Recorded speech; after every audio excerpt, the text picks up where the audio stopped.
शब्द है ना। शब्द किसे कहते हैं? शब्द अलग अलग तरीके से बनते हैं, वर्णों के माध्यम से, वर्णों के द्वारा शब्द बनते हैं। तो शब्द उत्पत्ति के आधार पर बनते हैं। इसके अलावा उत्पत्ति के साथ साथ प्रयोग के आधार पर और प्रयोग के आधार पर शब्द अलग अलग तरह के होते हैं। तो उसी में प्रयोग के आधार पर शब्द दो प्रकार के होते हैं। एक होते हैं विकारी शब्द, दूसरे होते हैं अविकारी शब्द। विकारी शब्द, विकार का मतलब परिवर्तन, विकार का मतलब होता है परिवर्तन, बदल। तो जो शब्द बदलते रहते हैं उनको कहते हैं विकारी शब्द। अब पहले अपन विकारी शब्द लेंगे। विकारी शब्द होते हैं चार प्रकार के: संज्ञा, सर्वनाम, विशेषण और क्रिया। ये विकारी शब्द कहलाते हैं। किस तरह से?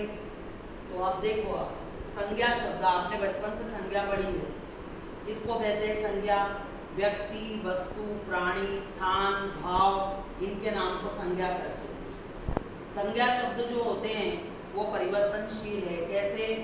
अगर आप पुल्लिंग की बात करेंगे तो लड़का, है ना, लड़के के लिए नाम को कहते हैं ना संज्ञा, तो लड़का, तो लड़का पुल्लिंग में आता है।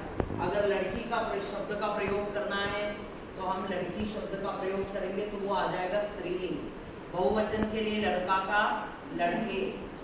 इसी तरह से इसका मतलब क्या हुआ? वो लिंग के अनुसार संज्ञा परिवर्तित होती है। सर्वनाम के रूप में वह एक वचन में आता है ना। और अगर बहुवचन का प्रयोग करना है तो वह की जगह पर क्या करेंगे? वे शब्द का प्रयोग करेंगे। मैं अपने लिए शब्द का प्रयोग करूंगी, मैं खाती हूँ, मैं बैठती हूँ। अगर हम सबके लिए हम प्रयोग करेंगे तो हम क्या बोलेंगे? हम, है ना। तो सर्वनाम भी परिवर्तनशील है। उसके बाद तीसरे आते हैं विशेषण। विशेषण किसको कहते हैं? संज्ञा और सर्वनाम की विशेषता बताने वाला शब्द, उसको कहते हैं विशेषण। इसीलिए लड़का अच्छा है, स्त्रीलिंग अगर होगा तो लड़की अच्छी है। अगर बहुवचन के लिए शब्द है तो लड़के अच्छे हैं।